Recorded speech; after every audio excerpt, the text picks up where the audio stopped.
Let's get into the schedule. So what I'm going to do for you, I'm going to walk you through all 12 games of Michigan's regular season from easiest to toughest. I'm going to tell you what coach they've got, who their quarterback is, what the result was of the game last year, their record, and then give you the Yoder probability, likelihood that Michigan wins the game this season. So easiest game of the schedule, also one of the first games of the year, Western Michigan. Coming into Ann Arbor, they were 6-6 in 2017. Now, win percent 99%. Tim Lester coming in for his second year at Western Michigan. They've got a returning quarterback. No game with Michigan last year, so not applicable there as the 2017 result. Why is it a 99%? Well, I just go on basic, common sense. Michigan has lost one game in their history to a MAC program. We all remember the Fighting Toledo Rockets back in 2008 beat Rich Rod's band of misfits. So win probability 99% for this bad boy. Michigan's going to walk through this game, sleepwalk. McCaffrey, maybe Milton will begin snaps by the start of the third quarter. So that is number 12. On to number 11. Michigan heading back to New Jersey, right? Back to New Jersey, where 2 years ago they beat Rutgers 78-0. I know that was a little closer score. I want to show you some of this footage just to get you, amped up here on a Wednesday afternoon. We've got Jabril Peppers just running the option, taking it to the house, 78-0. Michigan scored 11 touchdowns in that game in New Jersey at Rutgers. The game was a lot closer, actually frighteningly close. A 3.5 score game in 2017 after that 78-0 game on the road. But this is number 11.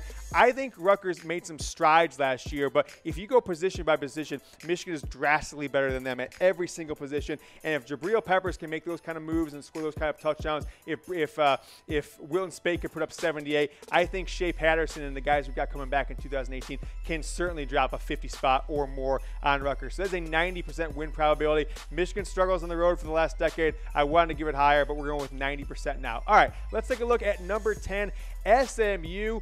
They are coming up to Ann Arbor. New head coach in Sonny Dykes. Their coach Lewetton took the Arkansas job. A returning quarterback, Ben Hicks. No game from last year, so no result. Don't want to spend a lot of time on these guys. I don't think they have much of a chance at all, but they had a decent year last year. Lost their coach, so 90% probability. It's basically tied with Rutgers at number 11 there, but we'll call it 90%. On to number 9. The Maryland Terrapins. DJ Durkin, Harbaugh disciple. Michigan beat him pretty handily last year, 35-10. Crushed them 2 years ago by 40+. They've got a quarterback returning, but with this team the last few years, it seems like their backup left tackle is taking snap at their quarterback. So they always got their 4th and 5th stringer in there. So I don't think returning quarterback has any bearing on what Maryland's going to do. They're not going to beat Michigan this year. I'm putting an 85% likelihood of the Wolverines beating Maryland in 2018. All right, on to number 8. Indiana. This one was a tough for me. I think if you look at Michigan's schedule as we've got coming up, you'll realize how tough the schedule is because Indiana has really given Michigan all they can handle in the Harbaugh era. In overtime, a game needing miracle plays really to beat Indiana in back-to-back years. Now, they were 5-7 last year, but it took a miracle for Michigan to beat them last year. 2016, same deal when Michigan was a much better team than last season. So Michigan won 27-20 last year. They've got their returning quarterback, Peyton Ramsey, head coach. All these things looked at it might be a better game than normal, but I think Michigan and Jim Harbaugh have learned the lesson with Indiana. This game is at home in the Big House, 75% win probability. If it's not a 3-score game, I don't know what to tell you. I don't know why Michigan seems to have these problems with Indiana going all the way back to Rich Rod. The last 10 years, they've seemed to give Michigan more problems than other teams of their talent caliber. They could be Harbaugh's kryptonite for some reason, but I've got them at number 8. Now, these next 7 coming up, this is like the murderer's row schedule of college football this season. Number 7, we've got Nebraska. Yes, they went 4-8 last year in 2017. They don't have a returning quarterback. What they do have is a lot of talent most years, and they've got Scott Frost coming in. We've seen what kind of wonders he can do, 6-7 years ago at Oregon, taking them as an offensive coordinator, taking them to the national championship game, then going to UCF. 0-12 to 12-0, national champs, the people say, in year 2. Now coming to Nebraska, this is a tougher game than I think a lot of people want to give a credit for. So you really got to keep your eye on this one, Nebraska. It's one of the teams I'm going to be looking for the first 2 or 3 weeks because Michigan faces them very early in the year. It'll be Scott Frost's first game as a head coach in the Big Ten. Nebraska will be coming to Ann Arbor. That is our number 7 game on the 2018 schedule as far as easiest to most difficult.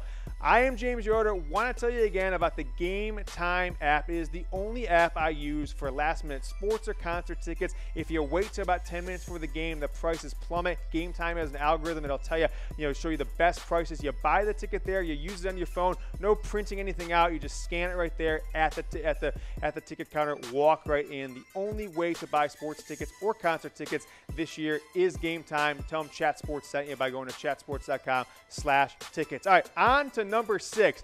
Woo! Michigan's got a tough schedule. 6 of their 12 games, I think they have a strong chance of losing, even with all that talent we talked about coming back. Number 6 is a team that went 10-3 last year, have a quarterback in Clayton Thorson that has a very strong chance of going first round, leaving early and going first round in 2018-19 draft. And they've got Pat Fitzgerald, who's been one of the more steady and strongest coaches in the Big Ten over a decade plus. So Michigan's got to go on the road to Northwestern. This is 4 games, folks, against teams that will likely be ranked in the top 25 at the beginning of the year, and certainly when Michigan plays them. So this is going to be a tough one. We're showing some footage we threw in there of just some amazing plays over the year. Michigan's really had to, get by the skin of their teeth to not lose several games against Northwestern. We see Roy Roundtree back in 2000, I believe it was 12, make this miracle catch. Michigan ran up, kicked a field goal, sent it into overtime. So this is a tough one. 10-3 last year. Michigan's got to go on the road to Evanston, putting the win probability 64%.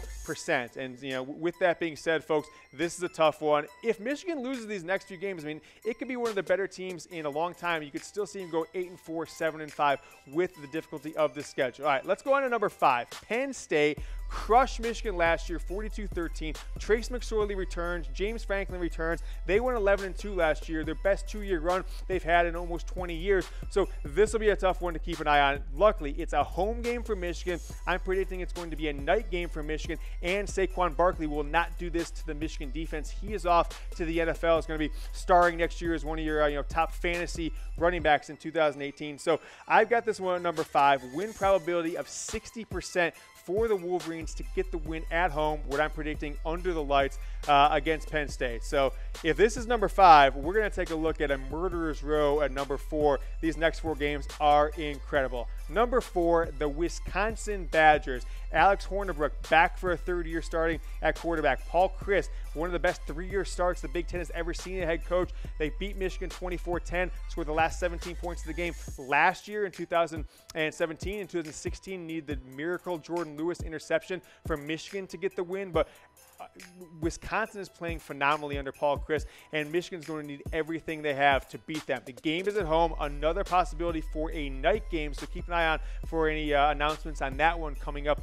this summer. I'm putting the win probability at home at 54%. I think with Shea Patterson and that defense, Michigan should have the edge in a lot of the positions. I actually think Wisconsin has the edge at head coach just based on what they've done over the first 3 years. So that is number 4 on our rankings. Well, before we get into these number 3, I want to throw this graphic up on screen. This is incredible.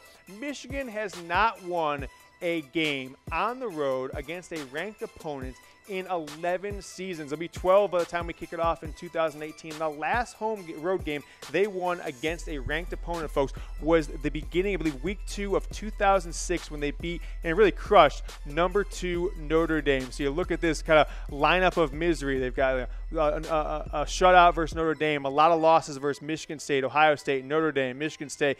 Keep going on back to the Rich Rod eras. We've got an Ohio State, a Wisconsin beatdown, Iowa, which was kind of a disaster of a game, and Denard threw that interception that everybody remembers.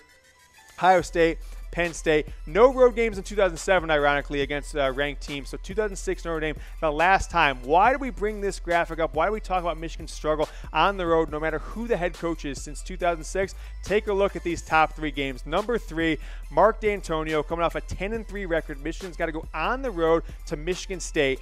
Brian Lewerke, I think people discredit him. I think he's one of the top 5-6 players in the Big Ten. I think he's going to be phenomenal for Michigan State this year. Michigan State won a game last year, 14-10, in which Michigan shut them out in the second half. That's how bad Michigan's offense was last year in that monsoon. So I've got them at number 3. If Michigan cannot, reverse this 11-year run of losses against teams on the road, ranked teams on the road, then they're going to have 3 losses for sure against these 3 teams, maybe Northwestern as well. So They're coming off a one-year loss, but Harbaugh, lost last year, 1-16. Lost in 15. Harbaugh 1-2 against Mark D'Antonio. So don't just consider this a win because, Michigan should win this year. There's no way they're going to lose 2 in a row. This Michigan State team is big time. All right, on to number 2. I think a lot of people disagree with me, put Penn State and Michigan State at number 2, but Michigan going on the road against what's going to be a ranked Notre Dame team to start the year, I think it is very unlikely that they're going to have an easy time. I'm still calling it a 10-point victory for Michigan. I'm still thinking they're going to get the win, in South Bend on September 1st. But if you look at Michigan's history, with Jim Harbaugh even, going on the road at night is a recipe for disaster. The only reason I'm giving Michigan more than likely odds, 52% of winning this game, is simply because they have more talent than Notre Dame. Notre Dame's running back likely to be out. They lost maybe the best 2 linemen in college football, offensive linemen, to the draft last year. Their defensive coordinator moved on, so a lot of moving pieces for Notre Dame. Michigan's at least had some stability, mostly on defense, keeping a lot of the offense intact, and adding what could be an NFL caliber quarterback in Shea Patterson. So not much success against Notre Dame on the road as of late. We see the big one in 2006. A number 11 Michigan beat up number 2 Notre Dame 47-21. So that is my prediction there. I've got 52% likelihood of Michigan beating Notre Dame on September 1st, which will likely be Shea Patterson's first start in the maize and blue. Let's head over to number 1. You all know who it is. You all know the reason why. This will be not only the most talented team Michigan will face in 2018, they also are probably the second best program in the country over the last at least 5 or 6 years since Urban Meyer's been there. But I could argue they've been the first or second best program for the last 50 years, given the consistency, winning championships, Big Ten, national championships, having really the edge against Michigan over the last 15, 16 years in this rivalry. Now, 2 years ago, it came down to really the last play of the game. Was JT short? I think we all know he was, but they gave him the yard, and they got the first down. Next play, Curtis Samuel ran it in for a touchdown. Ohio State is going to be a beast again this year, and for the foreseeable future. Look at their last 2 years recruiting rankings. The only question mark I've got for them, Ohio State, going into 2018, is actually their quarterback. We saw Dwayne Haskins come in the second half, really stick it to Michigan, certainly perform better than JT Barrett was. So 35% win probability for the Michigan Wolverines going into Ohio State. So I think you got to be a little happy with my rankings. I don't want to hear any haters in the comment section saying that, oh, we're not going to beat this team 52%, we're going to 70%. You're talking crazy if you think that. I want to recap the teams for you. Western Michigan, Rutgers, SMU, Maryland, heading to the top 8, Indiana, Nebraska, and then this just gets brutal. Northwestern on the road, Penn State at home, Wisconsin at home, and then at Michigan State, at Notre Dame, at Ohio State. 3 teams that could be ranked in the top 10 or 12, really those top 4, 10 or 12 to start the year. Penn State likely top 15 or so. So it's a murderer's row of a schedule, folks. And if Michigan can make it through that schedule unscathed, potentially with 1 loss, you're going to look at one of the great teams and possibly one of the great coaching jobs in the history of the school. So that is our show, folks. I am James Yoder. I'm the king of Michigan football media. Go ahead and hit me with a follow on Twitter. I'm spending a lot of time on Twitter lately. I want you guys to follow me, ask questions. I'm going to try and start a mailbag coming up here in future episodes so I can get your questions on air about this Michigan football team. We will see you next week, and with that, I will see you later.